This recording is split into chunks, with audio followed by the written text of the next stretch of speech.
வணக்கம் and welcome to kamals Adupankarai.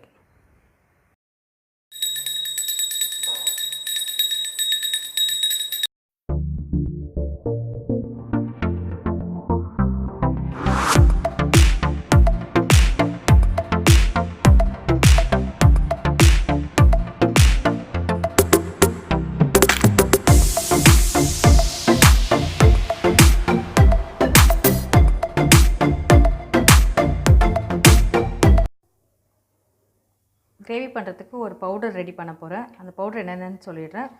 2 ஏலக்காய், ஒரு 4லேருந்து 5 கிராம்பு எடுத்துக்கோங்க. நான் ஒரு 3 கிராம்பு எடுத்திருக்கேன். 1 டேபிள் ஸ்பூன் அளவுக்கு சோம்பு, பட்டை 1 இன்ச்சு வந்து கொஞ்சம் திக்காக இருக்கிற அளவுக்கு எடுத்துக்கோங்க. ஒரு அனாசி மொக்கு, கடல் பாசி, கொஞ்சம் சில்லி ஃப்ளேக்ஸ் எடுத்திருக்கேன். நான் என்கிட்ட சில்லி ஃப்ளேக்ஸ் இருக்குது, அதை யூஸ் பண்ணிக்கலான்றதுக்கு எடுத்திருக்கேன். அப்படி இல்லைன்னா 2 காஞ்ச மிளகாய் எடுத்துக்கோங்க. 1 டீஸ்பூன் அளவுக்கு தனியா, 1 டீஸ்பூன் சீரகம். இந்த மாதிரி சின்ன சைஸாக இருக்கிறதுனால பிரிஞ்சி இலை வந்து ஒரு 4 இலை எடுத்துருக்கேன். பெரிய சைஸாக இருந்தால் ஒன்றோடு நிறுத்திக்கோங்க. ஸோ இப்போ இதெல்லாம் போட்டு எல்லாத்தையும் கொஞ்சம் கொஞ்சம் ஐட்டமாக இருக்கிறதுனால எல்லாத்தையுமே ஒன்றா போட்டு நம்ம இது வறுத்து எடுத்துக்கலாம். பாஸ்மதி ரைஸ்லாம்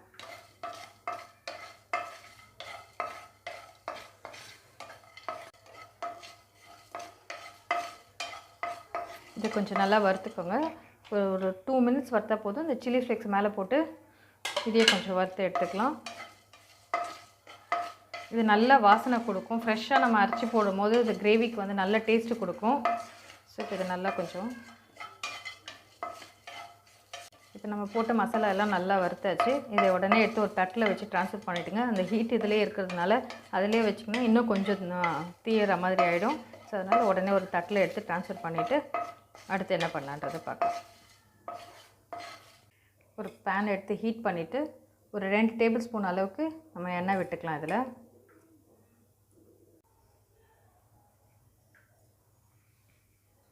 ஒரு டீஸ்பூன் அளவுக்கு நம்ம சோம்பு ஆட் பண்ணிக்கலாம். ஆல்ரெடி பவுடரில் ஆட் பண்ணியிருக்கோம், இருந்தாலும் இது வாசனை கொஞ்சம் நல்லா இருக்கும். ஒரு டீஸ்பூன் அளவுக்கு சோம்பு ஆட் பண்ணிவிட்டு நான் 2 பே லீவ்ஸ் மட்டும் ஆட் பண்ணிக்கிறேன்.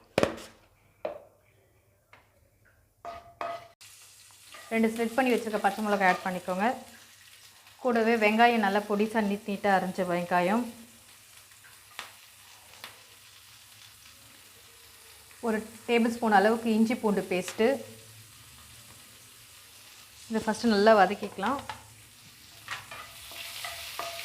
ஸோ இப்போ இஞ்சி பூண்டு பேஸ்ட் நல்லா வதங்கியாச்சு. இதில் வந்து ஒரு 3 பெரிய சைஸ் தக்காளி கட் பண்ணி பொடிசாக கட் பண்ணி வச்சுருக்கேன். ஸோ அதை ஆட் பண்ணிடலாம். இதில் இதெல்லாம் கட் பண்ணி வச்சு இப்போ நம்ம அரைச்சி வச்சுருக்க மசாலாவையும் இதில் ஆட் பண்ணிடலாம்.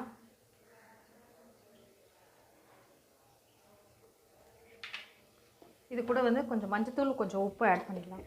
மஞ்சத்தூள் ஒரு 1/4 டீஸ்பூன்,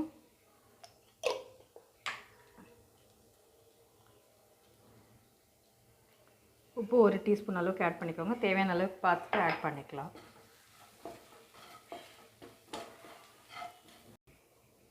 ஸோ இப்போ இது நல்லா மசாலா நல்லா பச்சை ஸ்மெல் போயிடுச்சு. இப்போ நம்ம எடுத்து வச்சுருக்க கேப்சிகமே இதில் ஆட் பண்ணிடலாம். இது நல்லா கொஞ்சம் வதங்கட்டும், அப்போ தான் கொஞ்சம் நல்லா டேஸ்ட் வரும். மசாலாவோடு போட்டு நல்லா கொஞ்சம் வதங்க விடுங்க. அதுக்கப்புறமா கொஞ்சம் தண்ணி ஊற்றி நம்ம வேக வைக்கலாம். கேப்சிகம் வதங்கினோன்னா 2 கிளாஸ் தண்ணி விட்டுருக்கேன். தண்ணி விடட்டும். இப்போ இந்த டைமில் வந்து உப்பு காரம் செக் பண்ணுங்கள். உப்பு காரம் பத்தலைன்னா கொஞ்சம் நம்ம ரெட் சில்லி பவுடரோ இல்லை நம்ம சாம்பார் மிளகாத்தூள் போட்டு கொஞ்சம் பார்த்துக்கோங்க. காரம் நல்லா இது நம்ம போட்டதே கரெக்டாக இருக்கும். இப்போ எனக்கு இன்னும் கொஞ்சம் காரம் வேணுன்றவங்க கொஞ்சம் காரம் ஆட் பண்ணிக்கலாம். ஸோ இப்போ இதை ஒரு லிட்டு போட்டு ஒரு 10 மினிட்ஸ் நம்ம சிம்மில் வச்சுட்டு போயிடலாம். கொஞ்சம் கொதிக்கிட்டோம் குழம்பு. நம்ம விட்ட தண்ணி எல்லாமே நல்லா வற்றி கொஞ்சம் திக்காகிடுச்சு கிரேவி. கேப்சிகம் நல்லா வதங்கியிருக்கு, நல்லா ஃப்ளேவர் கொடுக்குது. கேப்சிகம்க்குன்னு ஒரு தனி ஃப்ளேவர் இருக்குது. ஸோ இப்போ இதில் 5 கேஷ்யூநட்டும் ஒரு 2 பெரிய தேங்காய் பத்து அளவுக்கு எடுத்து வச்சு நல்லா மெய்யாக அரைச்சி வச்சுருக்கேன். இப்போ அந்த பேஸ்ட்டு இதில் ஆட். இந்த கிரேவிக்கு வந்து நம்ம அரைச்சி வச்ச மசாலா, இதுக்கப்புறம் இந்த நம்ம ஆட் பண்ணியிருக்க இந்த தேங்காயும் கேஷ்யூநட்டும் செஞ்ச ஒரு பேஸ்ட்டு, இது தான் வந்து நல்ல ஒரு திக்கு கன்சிஸ்டன்சிக்கு வந்த கிரேவிக்கு நல்ல ஃப்ளேவரும் டேஸ்ட்டும் கொடுக்கும்.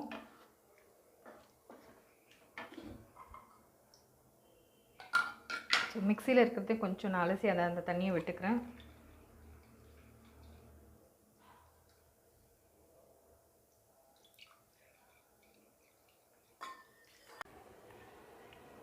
ஸோ இப்போ நம்ம கிரேவி நல்லா கொதிச்சாச்சு ஒரு 2 நிமிஷத்தில். ஸோ இப்போ இதை நம்ம இறக்கிடலாம். நம்ம நல்லா ஃப்ளேவர் வருது, கேப்சிகம்க்குன்னு ஒரு நல்ல ஃப்ளேவர் இருக்குது, அது நல்லா வருது. ஸோ இப்போ நம்மளுடைய கேப்சிகம் கிரேவி ரெடி ஆகிடுச்சு. சப்பாத்தி, ரொட்டி, நான், தோசைக்கு இல்லை நம்ம செய்கிற புலாவ், பிரியாணி எல்லாத்துக்குமே இந்த சைட் டிஷ் வந்து நல்லா போகும். ஈஸியாகவும் நம்ம இந்த கிரேவி யூஸ் பண்ணி நம்ம பிளெயின் ஒயிட் ரைஸ் கூட நம்ம யூஸ் பண்ணிக்கலாம். இதை ஜீரா ரைஸ், புலாவ் எல்லாத்துக்குமே இது செட் காம்பினேஷன் ஆகக்கூடிய ஒரு கிரேவி தான். ஸோ இதை டேஸ்ட் பண்ணி பாருங்கள், எப்படி இருக்குதுன்னு எனக்கு கமெண்ட் செக்ஷனில் கமெண்ட் பண்ணுங்கள்.